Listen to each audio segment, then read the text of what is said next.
Shalom saudara yang dikasihi Tuhan Yesus Kristus. Selamat pagi, selamat hari Minggu. Salam sejahtera buat saudara semua dimanapun saudara berada. Damai dan sukacita oleh Roh Kudus melimpah senantiasa dalam hati dan kehidupan saudara semua. Sebelum kita mendengarkan renungan firman Tuhan, mari sama-sama kita berdoa.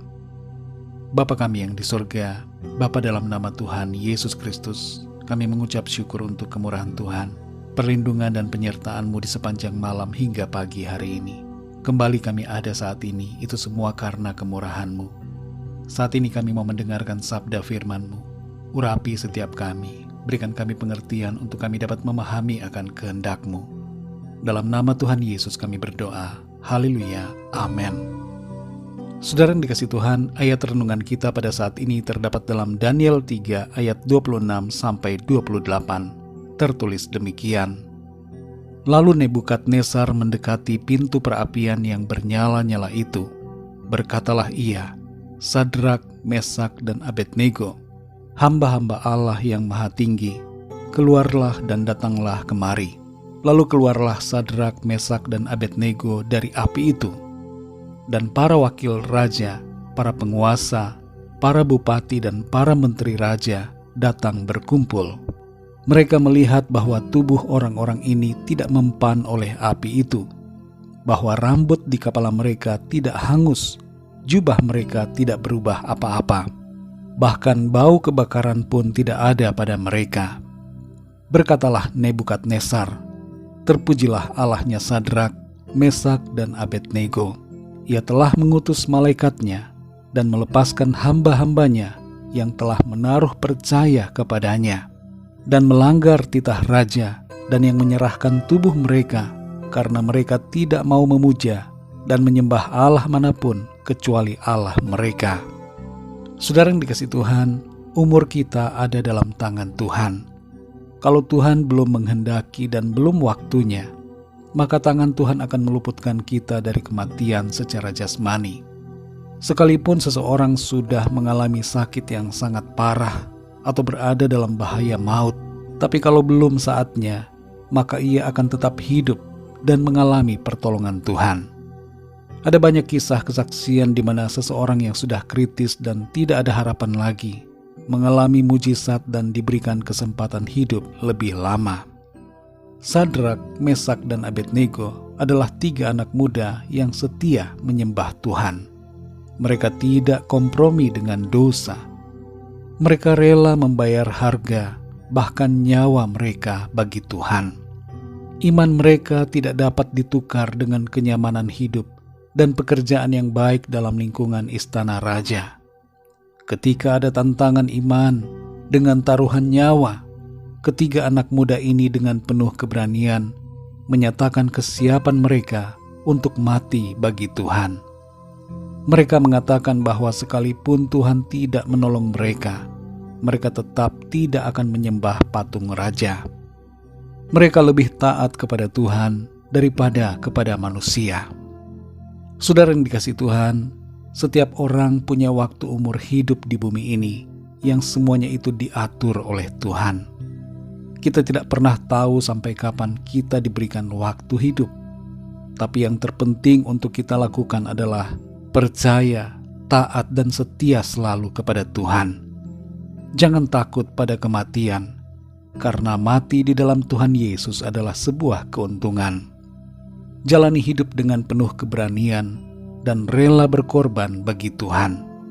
Tetaplah bersikap bijaksana, menjaga kondisi tubuh kita. Tapi sekali lagi, jangan takut dengan apapun juga. Percayalah bahwa Tuhan akan menggenapi umur kita di bumi ini. Dalam Amsal 3 ayat 16 dikatakan, umur panjang ada di tangan kanannya, di tangan kirinya kekayaan dan kehormatan. Saudara yang dikasihi Tuhan, 3 hal yang kita pelajari dari kisah Sadrak, Mesak, dan Abednego ini adalah: yang pertama, percaya pada Tuhan tanpa takut pada kematian. Dalam Matius 10 ayat 39 tertulis, barang siapa mempertahankan nyawanya, ia akan kehilangan nyawanya. Dan barang siapa kehilangan nyawanya karena aku, ia akan memperolehnya. Yang kedua, saudara, percaya pada Tuhan tanpa takut kehilangan. Dalam Lukas 14 ayat 33 terdapat ayat yang bermakna bahwa segala sesuatu harus dilepaskan untuk mengikuti Tuhan Yesus. Jangan takut kehilangan apapun, karena Tuhan adalah harta kita yang terutama. Yang ketiga, saudara, percaya pada Tuhan dengan iman yang murni. Dalam 1 Petrus 1 ayat 7 disebutkan tentang pengujian untuk membuktikan kemurnian iman kita. Percayalah selalu, saudara, kepada Tuhan dengan iman yang lahir dari hati kita yang tulus kepada Tuhan. Mari saudara yang dikasihi Tuhan, percaya penuh kepada Tuhan Yesus. Jalani hidup dengan penuh keberanian. Sadari bahwa umur kita ada dalam tangan Tuhan.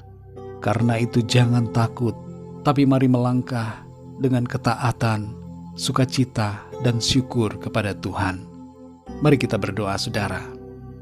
Terima kasih Tuhan Yesus, kami mengucap syukur untuk firman-Mu yang sudah kami dengar pada saat ini.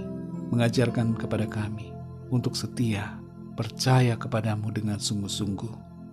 Iman dari Sadrak, Mesak, dan Abednego memberikan teladan yang luar biasa dan mengajarkan kami untuk percaya kepadamu tanpa takut pada kematian, tanpa takut akan kehilangan, dan percaya kepadamu dengan iman kami yang murni. Tolong kami Tuhan, untuk kami dapat senantiasa setia kepadamu, sungguh-sungguh taat dan hidup dalam kebenaran, tidak takut dengan apapun juga, bahkan dengan kematian sekalipun, karena mati di dalam Engkau Tuhan Yesus adalah suatu keuntungan. Kami percaya umur kami ada dalam tangan-Mu, dan Tuhan menggenapkan umur kami di bumi ini. Bahkan sampai putih rambut kami, Engkau menggendong kami. Engkau memperpanjang tahun-tahun umur kami di bumi ini, supaya kami senantiasa memuliakan Tuhan. Terima kasih Tuhan untuk firman-Mu. Pimpin kami di sepanjang hari ini, sertai setiap langkah dan keputusan kami, supaya apapun yang kami lakukan, semuanya itu menyenangkan hati Tuhan. Jamahlah ya Tuhan yang sedang dalam keadaan sakit. Berikan kesembuhan, kekuatan dan kesehatan yang sempurna. Dan nyatakanlah pertolongan-Mu bagi setiap dari kami yang sedang dalam masalah persoalan. Kami percaya Tuhan tidak pernah membiarkan, tapi Tuhan akan selalu menolong kami, memberikan kami kemenangan. Terpujilah nama-Mu ya Bapa, hanya di dalam nama-Mu yang kudus, nama Tuhan Yesus Kristus, kami sudah berdoa dan mengucap syukur. Haleluya. Mari sama-sama kita berdoa doa Bapa kami. Bapa kami yang di sorga, dikuduskanlah nama-Mu, datanglah kerajaan-Mu, jadilah kehendak-Mu di bumi seperti di sorga. Berikanlah kami pada hari ini makanan kami yang secukupnya, dan ampunilah kami akan kesalahan kami, seperti kami pun mengampuni orang yang bersalah kepada kami. Dan janganlah membawa kami ke dalam pencobaan, tetapi lepaskanlah kami daripada yang jahat, karena Engkaulah yang mempunyai kerajaan dan kuasa dan kemuliaan sampai selama-lamanya. Amin. Terimalah berkat Tuhan. Tuhan memberkati engkau dan melindungi engkau. Tuhan menyinari engkau dengan wajah-Nya dan memberikan kasih karunia. Tuhan menghadapkan wajah-Nya kepadamu dan memberikan damai sejahtera. Berkat anugerah dari Bapa Surgawi, cinta kasih karunia dari Tuhan Yesus Kristus, dalam persekutuan dan penghiburan Roh Kudus, menyertai kita semua, sekarang ini dan sampai selama-lamanya. Amin. Puji Tuhan, saudara yang dikasihi Tuhan, saya percaya firman Tuhan menjadi berkat dan kekuatan buat saudara semua, dan Roh Kudus akan menolong saudara untuk lebih lagi memahami kebenaran firman Tuhan. Tuhan Yesus memberkati saudara semua. Selamat hari Minggu, sampai jumpa dalam renungan yang berikutnya. Haleluya.